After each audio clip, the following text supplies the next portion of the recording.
your 4x4.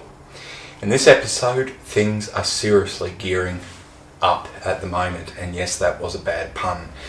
We pulled the transmission out of the Series 3 and now we're going to be embarking on the task of separating the transfer case from the gearbox itself.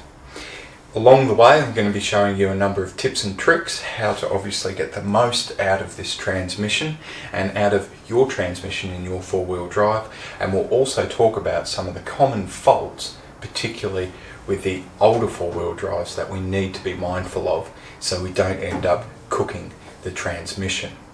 Anyway, if this is a video that might be of interest to you, then you know what to do. Stay tuned.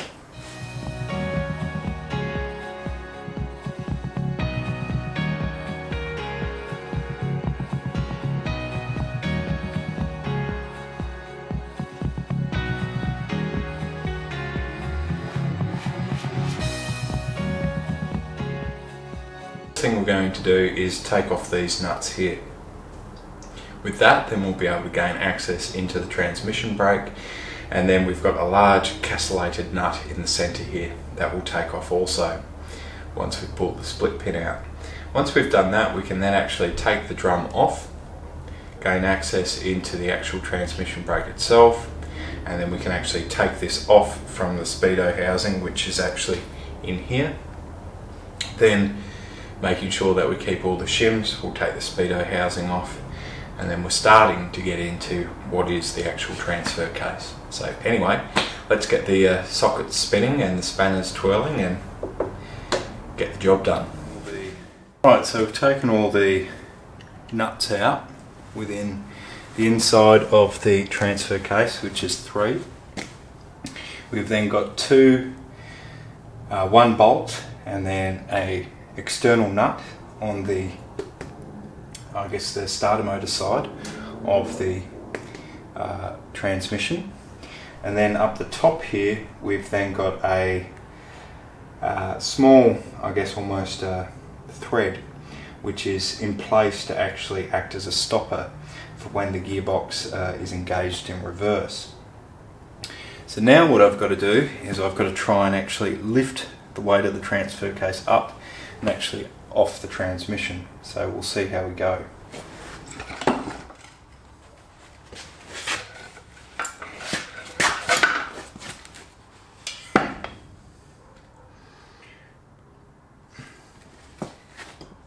This funny contraption here is actually where the Rover drive runs on, and then we've got the dog clutch set up in here.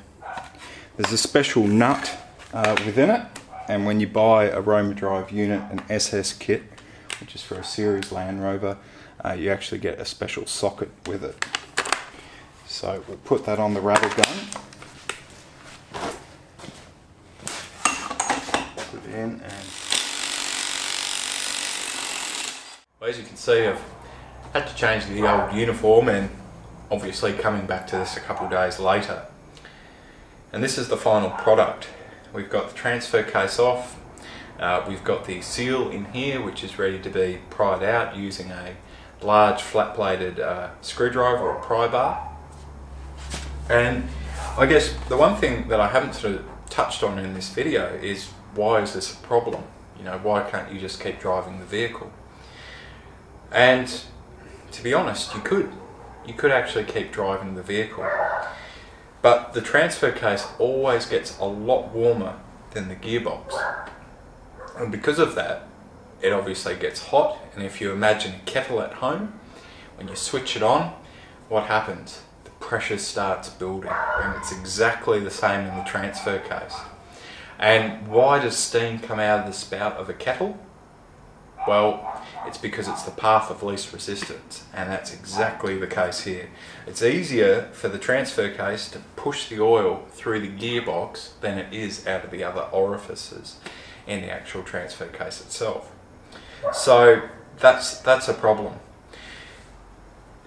The issue is that you can, if you keep driving it and you don't check your fluid levels, and this is the one thing if you own a Series Land Rover or an older four-wheel drive, you got to check those fluid levels regularly.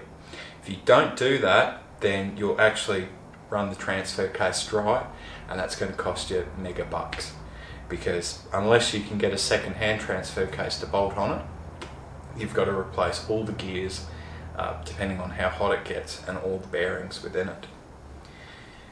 This is a common fault also with the 75 Series Land Cruiser and also the FJ Series Land Cruisers. I'm sure it was probably a fault too with the G60 Patrols also, and probably some of the early Jeeps.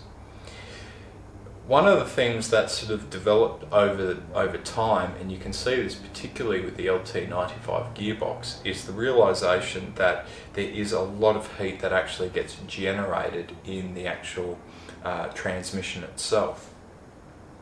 And this is one of the reasons why the actual plate that I've got on the transfer case here, which has been skillfully engineered by Rover Drive, actually has a number of fins on it. And it's an attempt to sort of increase the surface area of the actual transmission itself, or the transfer case. By doing that, it means more air can actually come in contact with the transmission, keeping it cool, keeping the aluminium housing cool, which in turn absorbs the heat and keeps the oil inside at a much lower temperature. Now, to fix this issue, and we're talking about high temperatures here, I need to really drive that home, up around 40, probably in excess of 35 degrees Celsius, which is about probably 100 degrees, 150 degrees Fahrenheit. I stand corrected there. So, we are getting, in the upper echelons of temperature that we really want to be driving a Series Land Rover for. But we can obviously come up with some really crafty ways. We can actually look at putting an oil cooler on the transmission. We can look at putting, or what some people have done in the past, is just pull the seal out altogether and just run it as that. Some people have actually put just a pipe between the transfer case and the gearbox. So when the transfer case cools down, it can basically just pump the oil back in, or it can just flow back in, just completing the circuit. So, or it could just circulate through. So there's lots of things you can do, but I personally think the best thing you can do is trial and error. See what oil viscosities work for you. Do your research about the bearings that are actually in the gearbox itself and the transfer case. Look at what components are actually in there. Is it brass or is it all metal and alloy? If it's all metal and alloy, then you can probably get away with sort of a semi-synthetic or a synthetic oil. But with these being of mainly brass synchros and all the rest, and obviously a lot of brass components in the transfer case, you really don't want to go down that road, because it is actually quite corrosive when it comes to brass. That's the research that I've done has actually shown that, but as always, stand corrected, you can't know everything.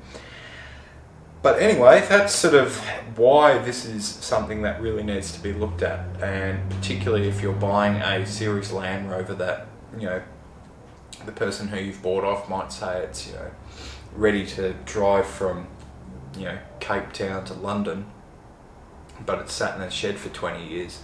This is the kind of stuff that you really need to look at. The best thing you can do if you buy a Series Land Rover and you want to get it up and on the road quickly is replace all the seals you can. Anything that's rubber, anything that's leather, because they harden over time, and yes, it might hold the oil in while it's sitting there, but once you get out on the open road, because they've become brittle and they've hardened over time, finally got that out, they will not perform the way that they were intended to in the first place. So another top tip there. Anyway, that's enough. I've waffled on enough in regards to this subject area, and I could keep on going for a lot more, but we'll stop it there today. But look, thanks for stopping by and obviously checking out this episode of Servicing Your 4x4. Hopefully it's been of use to you. And look, we'll look at actually putting all this back together, chucking it in the Series 3 later on, and obviously, hopefully, getting the mighty 2.25 litre petrol engine up and running, and hopefully not too far down the track we'll go for a spin. But anyway, if you're enjoying the content here at Seriously Series, please do click on that Patreon icon, check us out, have a look, it doesn't take long, and see if it's your cup of tea or not. It does make a big difference with the support that we're getting from Patreon, which is going towards paying for the parts and all the rest for these videos. And if that's not your cup of tea, that's fine. You can check us out on PayPal at our website at seriouslyseries.com.au by clicking on the web link in the content section down below. And if you're new to the channel, then click on that subscribe button, click on that notification button too, and that way you won't miss out on one single video. Anyway, thanks for watching, and I hope to see you in our next video.